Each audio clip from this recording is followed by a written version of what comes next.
Kapag napunta ka sa Japan, lalo na sa Tokyo o Osaka, isa sa mga hindi mo dapat palampasin ay ang Yodobashi camera.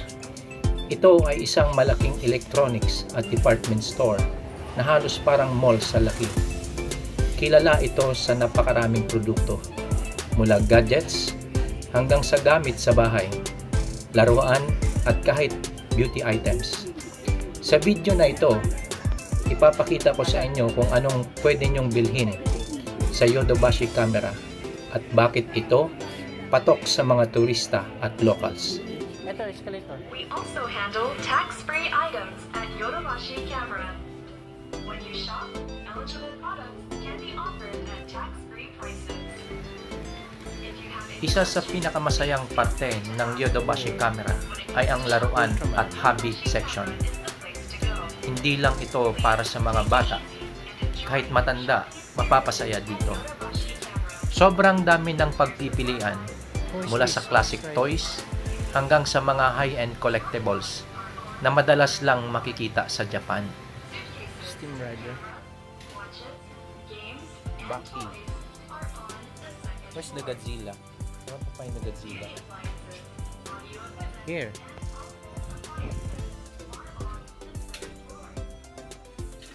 All kinds of Godzilla. You remember the movie we watched? I like to buy this one.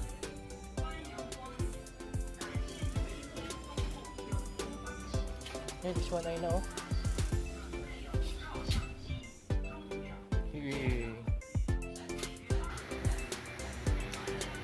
Para sa mga mahilig sa anime at manga, may malawak na koleksyon ng anime figures, statues, plushies, keychains at posters.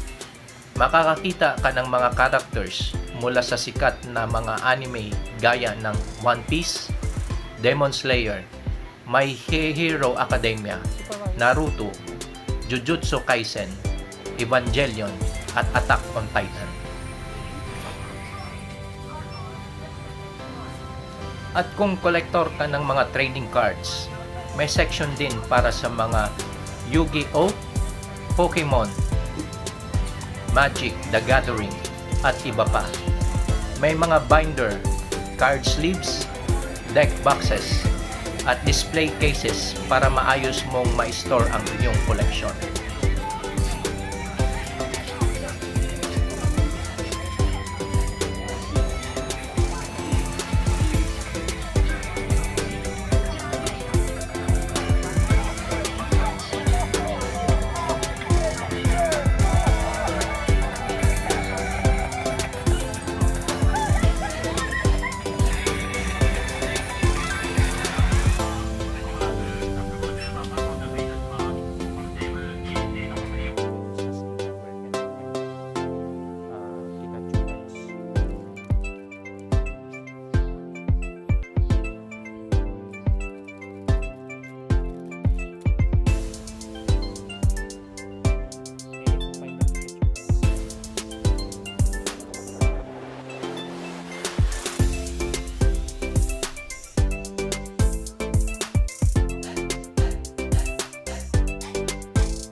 Makakakita ka ng Lego sets para sa lahat ng edad, mula sa mga simpleng builds hanggang sa malalaking architecture series.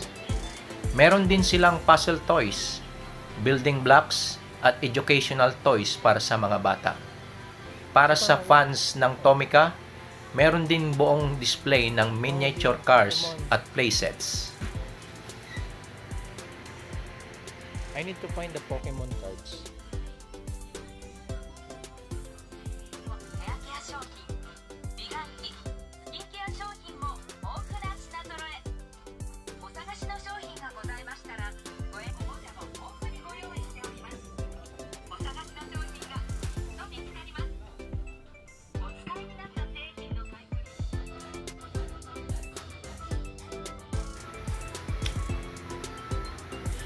May mga Tamiya cars at accessories din para sa mga mahilig sa Mini 4WD racing. Pati remote controlled cars, drones at helicopters ay available din. Pati na rin ang accessories para sa mga upgrades.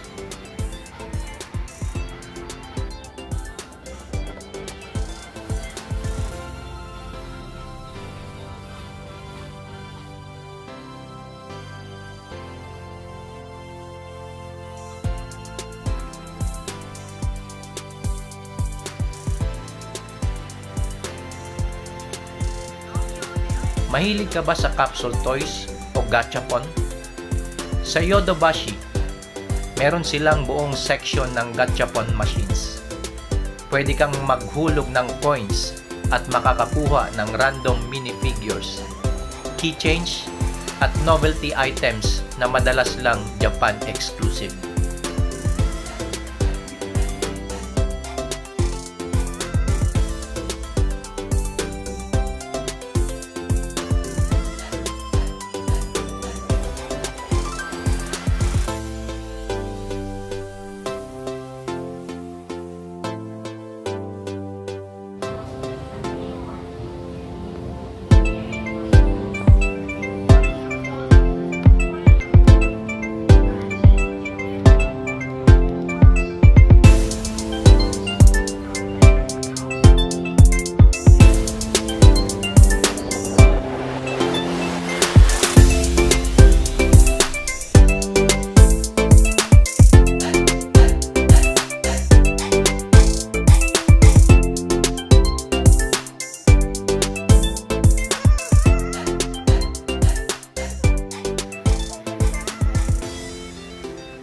At kung mapagod ka na sa kakalipot, huwag mag-alala dahil meron ding kainan sa loob ng Yodobashi. May food court at line-up ng mga Japanese restaurants kasama ang ramen, tonkatsu, curry rice, sushi at tempura.